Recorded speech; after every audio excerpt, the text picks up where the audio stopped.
적자 생존. 이 집의 가장은 못하는 자라 했지? 서울 변두리 어느 지하실 한 구석. 오후에 뜨거운 햇빛도 들지 않는 어둠침침한 실내는 후덥지근했다. 그 안에서 실내에 좋지 않은 공기는 개의치 않는 듯 진지한 표정의 두 남자가 마주 앉아 속닥이고 있었다. 그들 둘 사이에는 몇 장의 손바닥만 한 종이 쪽지가 놓여 있었다. 둘 중 하나가 메모지 하나를 들었다. 기업이라 하는 그는 눈을 가늘게 올려뜨며 물었다. 약간 비틀어진 입술은 간간히 입맛을 치읓하시며 미세한 침방울을 옆으로 뱉어냈다.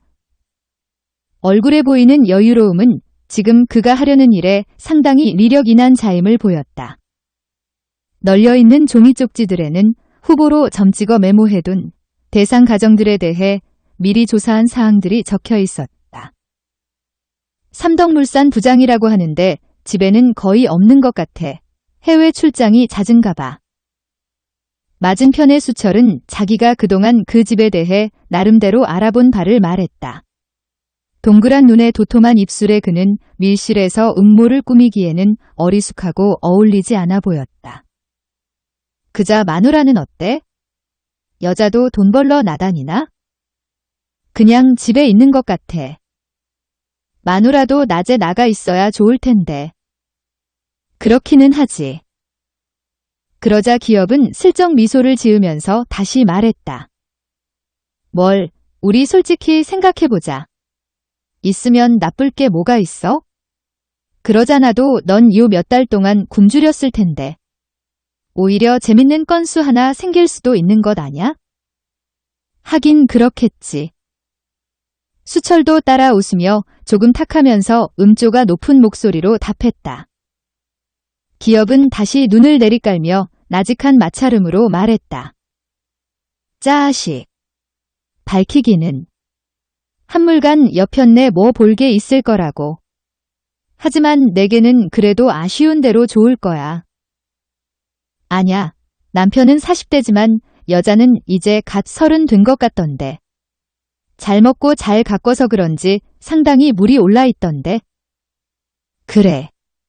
비록 간간히 씹다 뱉어낸 거라도 내겐 그 정도면 왕건이지. 잘 건져보라고. 야, 자꾸 그러지 마. 내가 뭐 내게 해준 거라도 있으면서 그러면 몰라도. 얌마. 내가 너한테 왜 해준 게 없냐?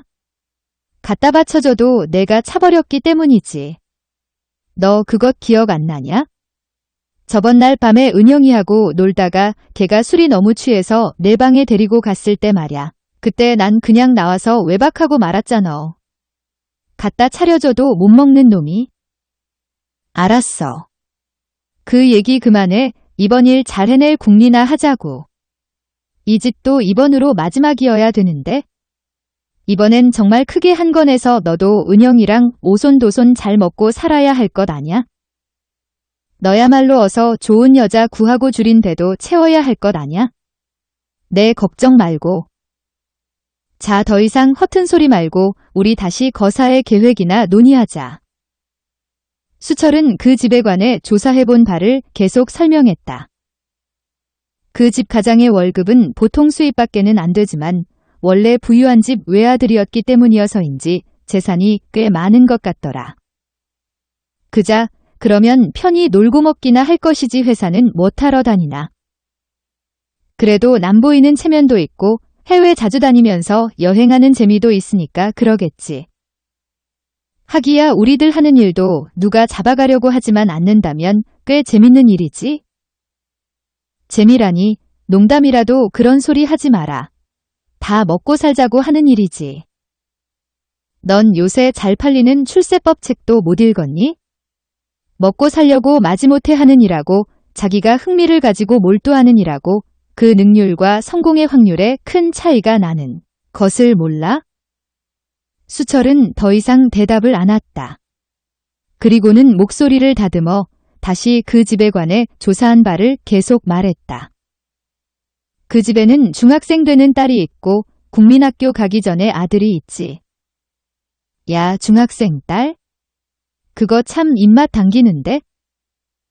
너 자꾸 장난하는 거니? 지금 우리는 얼마나 중요한 얘기를 하고 있는데. 그따위 쓸데없는 소리는 이제 그만해. 원, 자식 농담도 못하겠네. 자, 그럼 계속 말해봐. 대문 오른쪽으로 3m쯤 가면 담장 위가 허술한 곳이 있어. 오후 2시쯤이 아이도 학교에서 오기 전이고 여자는 집에서 낮잠이나 자고 있을 것이니 가장 좋은 시각일 거야. 수철은 자기가 세워놓은 계획을 설명해 나갔다. 그럼 준비해야 될 게. 그리고 내가 해야 할 것은? 난 뭘 하냐면. 칼은? 그의 설명을 듣던 기업이 물었다. 칼은 못하려고? 뭐긴? 여차하면 처치해야지. 그런 소리는 못하러 하니? 재수없게. 깨끗이 한탕 멋지게 하고 손 씻기로 하지 않았어? 그렇지만 어떤 경우에도 후환은 없도록 미리 완전하게 준비는 해둬야지. 준비는 해도 그런 건 최악의 경우에나 하는 거야. 재수 없는 소리 마라. 넌 그렇게 어설픈 생각 가지고 뭘 하겠다는 거냐? 지금 내가 해야 할 일이 뭔지 잘 따져봐. 참. 아무튼 이번 한 번만 확실히 끝내는 거야. 계획만 잘 짜여 있으면 피는 보지 않고 끝낼 수 있어. 자, 잔말 말고 다시 잘 들어봐. 다시 둘은 진지한 표정으로 모의를 계속했다. 강 여사는 어린 아들과 점심 식사를 하고 건넌 방에 재우고는 안방에서 잡지를 뒤적이며 오후의 한가로움을 즐기고 있었다. 이때 쿵! 마당에 무언가 둔탁한 물체가 떨어지는 소리가 들렸다. 곧이어 같은 소리가 또 한 번 들렸다. 강 여사는 자리를 일어나 창문께로 다가갔다. 그러나 그녀가 마당을 내려봐 낙하물체를 확인해 볼 새도 없었다. 두 복면의 남자는 창문을 활짝 열고 뛰어들어왔다. 아윽, 윽. 미처 소리를 지를 틈도 없이 강 여사는 입을 막히고 바닥에 뉘어졌다. 기업이 강 여사의 입을 틀어막고 몸을 짓누르고 있는 동안 수철은 그녀의 팔다리를 묶었다. 말끔히 닦여있던 강 여사의 집 마루바닥에는 흑신발 자국이 어지러이 났다. 강 여사가 묶여있는 동안 수철과 기업은 장롱 서랍을 있는 대로 다 열고 뭔가 있는지 살펴봤다. 눈에 보이는 작고 감나가 보이는 것들을 다 거두고 나서 기업은 강 여사에게 물었다. 비싼 거 어디 있는지 가리켜. 강 여사는 손짓으로 장롱맨 및 서랍을 가리켰다. 기업이 그곳을 열어보니 금반지 2개가 나왔다. 집안을 털던 중에 기업은 입을 막힌 채 떨고 있는 강 여사를 보았다. 갸름한 얼굴에 살짝 쌍꺼풀 찐 눈. 집에 있어도 얕은 화장을 한 채로 있는 그녀는 얇은 홈웨어를 입어 더욱 매혹적으로 보였다. 기업은 싱긋 웃으며 수철에게 말했다. 야, 내가 먼저 실례할게. 뭐? 그럼 너 정말 그걸 하려고? 수철이 조금 놀라는 듯 묻자 기업은 그래. 조금만. 그동안 너 짐 좀 챙겨. 하고는 자신의 허리띠를 풀었다. 빨리 끝내라야. 수철은 장롱 서랍을 더 뒤져 귀금속, 폐물이 더 있나 살폈다. 그리고는 발견되는 것들을 주워 모아 유사시에는 언제라도 얼른 달아날 수 있도록 한 보따리에 챙겼다. 기업은 강 여사의 하체를 벗기려 했다.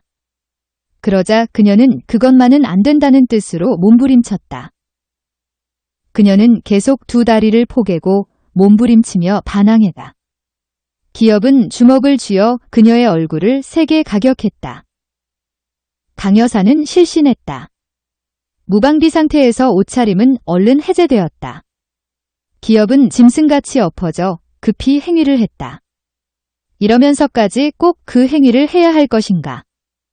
이런 식으로 하는 것을 오히려 좋아하는 취향이 아닐 바에는 불가능할 것 같았다. 여러 차례 꿈틀대던 그는 이윽고 일어섰다. 아, 시원하다 이제. 다 끝냈다. 너 해라. 그래. 그동안 물건을 챙기며 입맛만 다셨던 수철이 교대했다. 기업은 현관 가까운 데로 나가 앉았다. 답답하다. 그는 복면을 벗었다. 그리고는 망중한을 즐기려는 듯 담배를 피웠다. 이때 엄마. 건넌방에서 아이 소리가 났다. 삐걱 문이 열리는 소리가 나더니 이 집 꼬마애가 잠에서 깨어나 나왔다. 이런 제기랄 미리 없애버렸어야 하는 건데. 등 뒤의 소리에 놀란 기업은 곧바로 옆에 챙겨둔 보따리를 들었다. 너 빨리 튀어. 기업이 황급히 뛰어나가 대문 앞에 다다랐을 때 이 집에 중학생 여자아이가 들어왔다. 소녀는 낯선 자의 등장에 눈을 크게 뜨며 소리를 지르려 했다. 그러나 이미 노련한 기업의 소나기에 의해 입이 막혔다. 그의 억센 소나기에 붙들린 소녀는 눈물이 나오며 무언가 애원하듯이 기업을 바라보고 있었다. 잠시 머뭇하는가 하던 기업은 가운데 손가락에 큰 쇠가락지가 낀 왼손을 높이 들어 직하로 내리찍었다. 소녀는 실신하여 쓰러졌다. 기업은 더 이상 돌아보지 않고 달아났다. 이때 수철은 오랜만에 맞은 기회를 이용해 기분풀이를 하고 있었다. 이 얼마 만인가? 아마도 6개월은 되었음직하다. 정신없이 즐기는 수철은 아이가 나온 것도 모르고 있었다. 으앙. 엄마. 수철이 강여사를 짓누르고 있는 것을 본 아이는 더욱 큰 울음소리를 냈다. 강여사를 겁탈하는데 정신없던 수철은 더 큰 소리가 나고서야 돌아봤다. 놀란 수철은 일어나 아이를 붙잡았다. 그리고 입을 틀어막았다. 닥쳐. 너 소리 지르면 죽인다. 그는 다시 살짝 아이의 입으로부터 손을 떼고는 아이의 얼굴을 바라보았다. 아이의 눈이 그와 마주쳤다. 어린아이의 얼굴을 이렇게 가까이 본 것은 그에게 있어서 처음이었다. 한동안 그는 아이와 눈싸움을 했다. 이윽고 그의 마음속에 무엇인가가 허물어진 듯 그는 조용한 말로 속삭였다. 너 아저씨 얘기 딴 사람들에게 안 하기로 약속할래? 예. 아이는 천진한 눈을 꿈뻑이며 대답했다. 좋아. 아저씨는 아주 나쁜 사람은 아니거든. 지금 갈 테니 잠깐 동안만 조용히 있어. 그래야 잘 갈 수가 있어. 수철은 아이를 조용히 달래고는 그의 입을 묶었다. 그래도 혹소리를 지를까 염려되기 때문이었다. 그리고 발도 묶어 바둥거리는 아이를 두고 도망쳤다. 남편은 해외 출장 중이고 주부와 어린이만 있는 집에 강도가 들어와 평화로운 집안을 망가뜨린 사건에 대한 보도는 시민들을 분노시키기에 충분했다. 가정 파괴범을 잡아 엄벌에 처해야 한다. 계속되는 흉포한 범죄들에 대한 단호한 척결을 주장하는 여론이 높았다.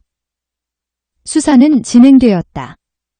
10년 경력의 베테랑 수사관에 의해 피해자 신문이 실시되었다. 강 여사는 흐느끼며 말했다. 복면을 한 두 남자가 와서 저를 쳐서 실신하게 했어요.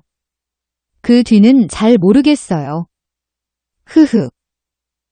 범인의 인상착의는 전혀 모르겠습니까? 수사관은 앞에 유력한 전과자 리스트를 보이며 물었다. 잘 모르겠어요. 그들이 복면을 하고 침입한 뒤 얼마 안 돼 정신을 잃었으니까요. 꼬마야, 너는 혹시 봤니? 수사관은 옆에 같이 온 아이를 보고 물었다. 머리에 가면을 써서 모르겠어요. 아이는 말했다. 그러자 수사관은 잘 봐, 이 아저씨들 중에 혹 비슷한 사람이 있나? 하면서 리스트를 계속 넘겨갔다. 어느 정도 지나갔을 때 아이는 갑자기 소리 질렀다. 아참. 여기 이 아저씨와 비슷하게 생겼어요. 아이는 경관이 보여주는 사진들 중에 옆모습의 사진 하나를 가리켰다. 그때 저를 붙잡고 죽이려 할 때 옆 얼굴을 봤어요. 수사관은 리스트를 들어 자세히 보며 말했다. 이자는 절도전과 이범인 이수철 아냐? 이자의 소재 파악을 우선 해야겠군. 참 아저씨하고 이런 말 안 하기로 약속했는데. 아이는 혼잣말을 했다.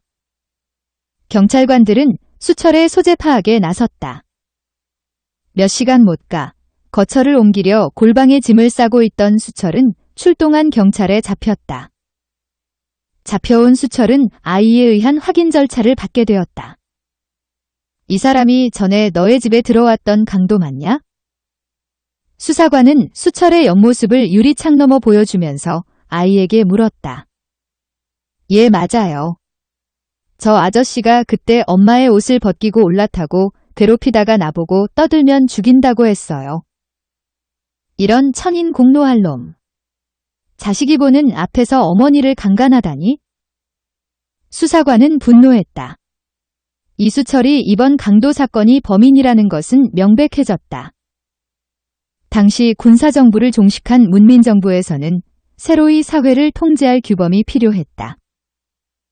지난 시절에는 간간히 국가보안법 위반 사범을 만들어내며 국민들에게 경각심을 주었지만 문민정부에서는 더 이상 무리하게 국가보안법 위반자들을 처벌하기는 곤란해야.